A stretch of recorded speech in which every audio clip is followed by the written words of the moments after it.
a few months ago, I was driving back home and I noticed some new development in town and I was really excited. I thought, great, we're gonna get a new restaurant, maybe a cool coffee shop.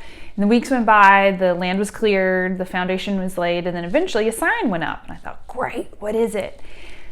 Yeah, it said life storage units. And I almost spit out my smoothie and I mumbled something pretty grumpy under my breath. It said, oh, we're going the wrong way. That is the thing that we don't need. We do not need more storage units, specifically in my town and specifically on this planet. I found the statistic that I thought was fascinating.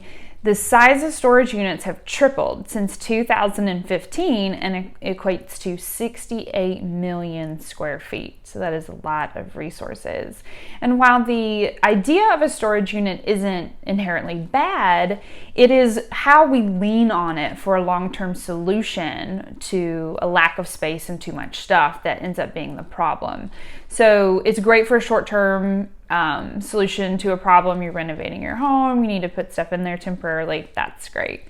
Well, let me give you an example. So I had a client who lived in a townhome and she had 2 storage units. Well, they were full of furniture. Some of the furniture was from a house that she owned that was larger. It had been out of state. She had sold it, moved to the small townhome and didn't have the room for everything. And some of the stuff in there was inherited from her parents who had passed away. Well, she was getting married and she was moving in with her new husband and trading out some of his furniture and hers, but the reality is she didn't want to keep the storage unit because she was paying $250 a month for them and she had been paying for about 5 years. So you could do the math. It was kind of expensive. But she was very overwhelmed at how to actually clean out the storage unit. So she called me and I spent 4 days with her organizing, clearing it out. We threw away the trash. There was trash in there. We donated quite a bit. We took everything that she wanted back to her house and had it sorted and organized. And then she, told the storage unit, peace out. Like, I don't need this anymore. Thank you so much. But how much do you think that she kept? 2 storage units.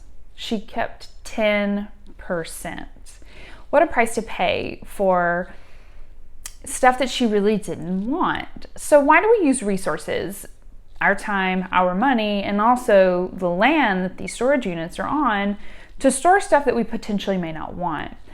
Well, the answer is it's because we want to defer the decision. So we want to put off that decision of, do I want this, yes or no? So we buy into the fallacy of out of sight, out of mind. But it never is out of mind because the monthly debit reminds us, and rather painfully sometimes, about the stuff that we are storing. We're clearly not using it. We probably don't need it. Therefore, we more than likely don't want it, but then now it's full, and how am I going to go in and clean it out? So I want you to ask yourself, what is the storage unit costing me? And it's costing you more than just the dollars that you're paying for it. It's also increasing the cost of the stuff that's in it. So if you're putting a bunch of furniture in there and you were hoping to maybe sell it or get some money, well, now the cost or the cost to you of that furniture keeps going up and it makes it harder to let it go. So if you have a storage unit or you're thinking about getting one, I want you to ask yourself, why do I need to put this in a storage unit and why can't I keep it where it is? Is it that important to me? Or do I need to be making a decision now? Because if I stick it in the storage unit and pay money every month, I'm only temporarily deferring the decision, but spending a lot of money doing so.